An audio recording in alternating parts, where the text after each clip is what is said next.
Hello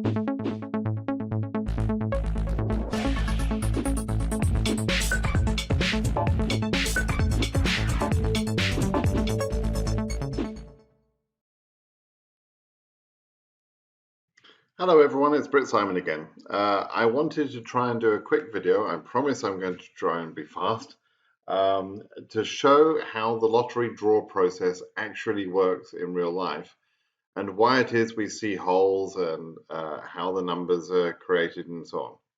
So in order to explain that, I want to try and show you how the lottery draw process would work. And I'm going to use a fictitious region with countries A, B, and C. Okay, so country A represents a country where they have 80,000 entries. I'm just picking these numbers out. I'm just trying to explain and give you an understanding why, what the process, how the process works. So let's say country A has 80,000 entries into the lottery. I'm going to focus on entries, by the way. I don't really want to address derivatives quite yet. I'll do that towards the end of the video.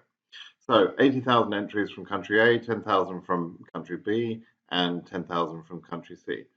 So that's a total of 100,000 entries. Okay, so in a sense, each entry has the very same chance of selection as every other entry. Each entry has some random chance. It's a totally random draw process. It does not consider the education level you put on the entry page. It doesn't consider whether you're married or single. There's 100,000 entries in our example, and each of them have the identical chances of winning. This draw is performed within each region. Okay, so since we have Africa region, EU region, Asia region, and so on, each one of those regions has their own draw.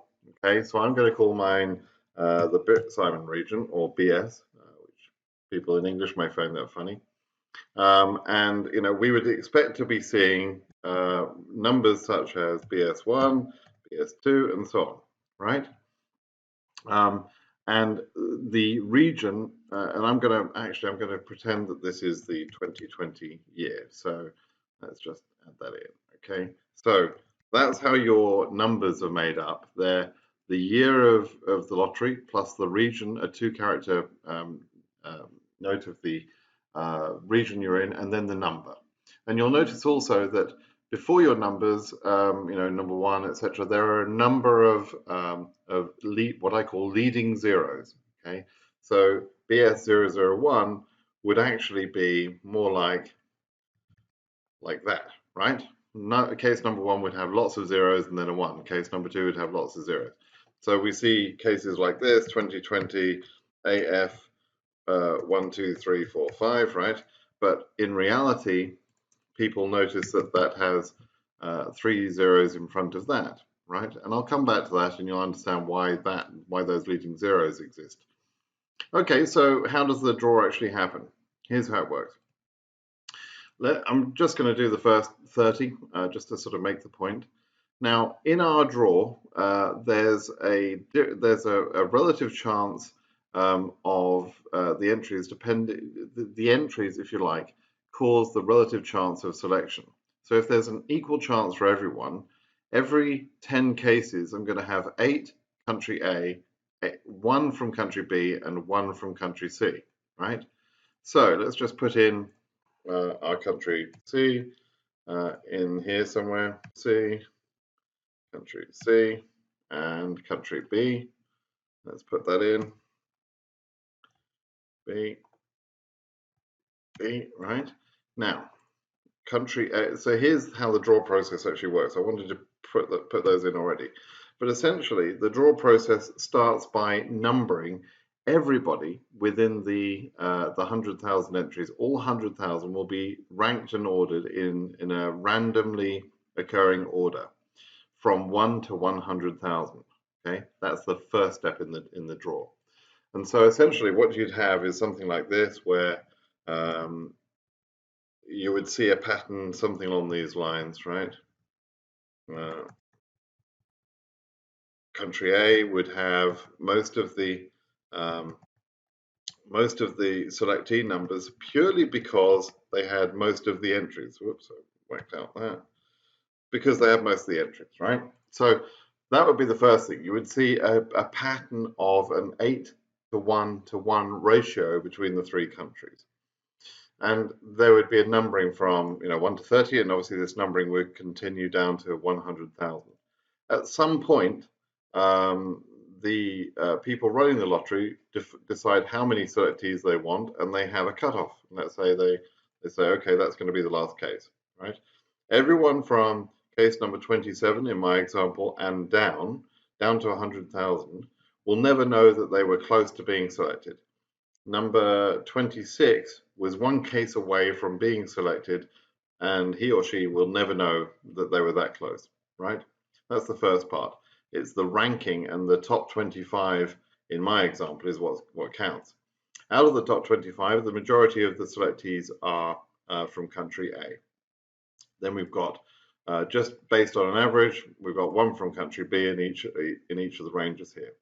Now, because I cut off before country C, it will appear to be that the chances for country C are only 2 out of 25, whereas country B had 3 out of 25.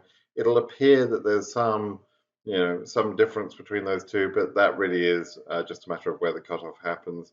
And obviously we're talking about statistical analysis here. We're not really talking about an actual accurate lottery draw.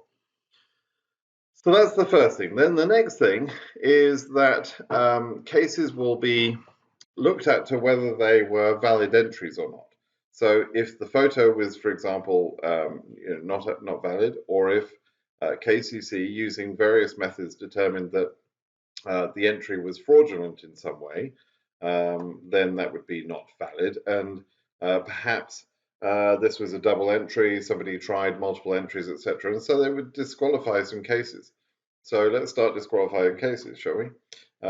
So fairly randomly, I'm going to delete some cases from here. And in fact, I'll delete all of my cases that are above the cap there. So we didn't have those, right? And I'm going to delete some more. I'm just deleting wherever.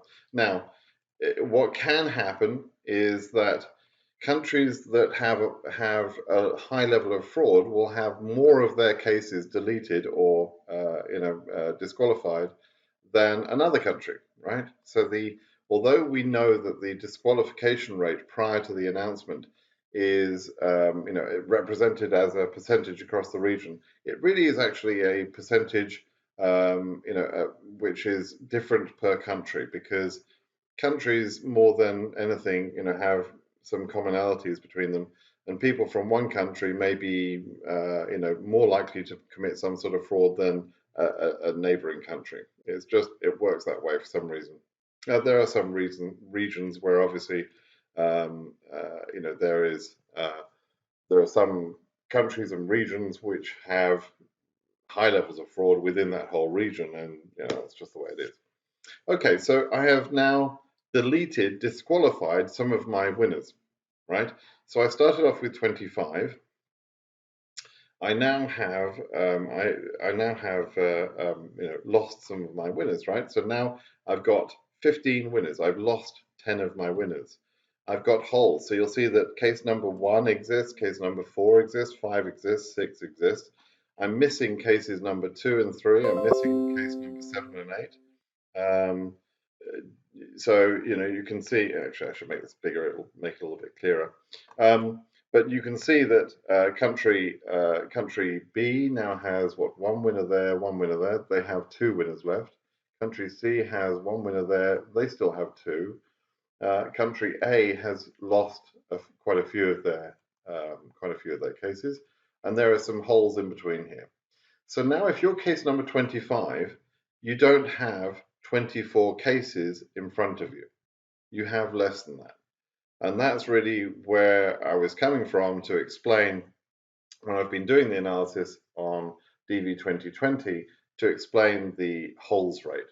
So these The holes, which is case number 2 and 3 in my example, in case number 7 and 8 in my example here, those are holes represented by by nothing in the C8 data. There is no real case. Okay. Now then we would have a derivative rate. Okay. So derivative rate, I'll put in here. And the derivative rate is going to vary by country. So in the country A, there are an average of, let's say, 1.9 people for every case. What does that mean? Well, it means that there are there's the selectee themselves plus some number of cases are married couples, and in some cases they have children, right? So sometimes you'll find a case number which has 4 or 5 people, a whole family on that case number. Other times it's a single person, okay? The derivative rate tends to vary by country. Again, this is a cultural thing. Perhaps in one country they are more likely to get married than in others. Let's say there are some countries where marriage is performed later in life than others, and perhaps younger people prefer to enter the lottery and older people don't. There's all sorts of reasons for this, but anyway, the derivative rate varies by country. So I'm going to have a derivative rate difference for my countries here. I'm going to say that there are 2.3 people for, 2.3 people for country C on average, and 2.2 for country B on average, and the rest of them are going to be my 1.9s, right?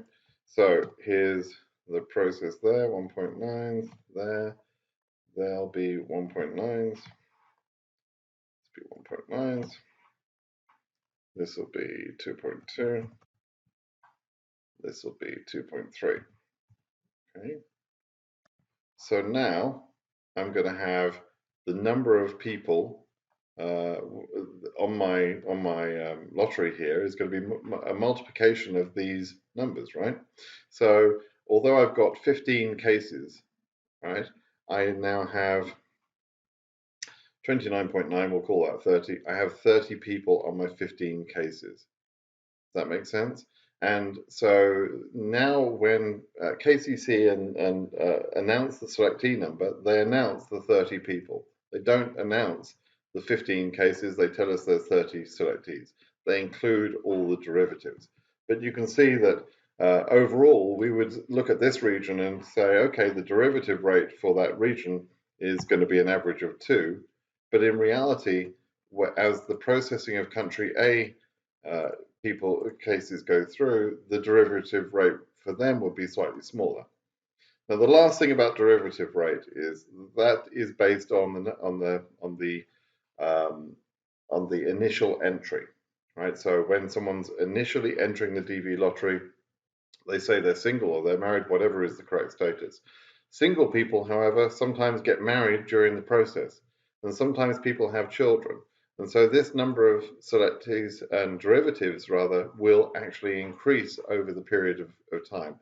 So instead of 30 people, our 15 cases might eventually represent 35, 36, 37 people, right?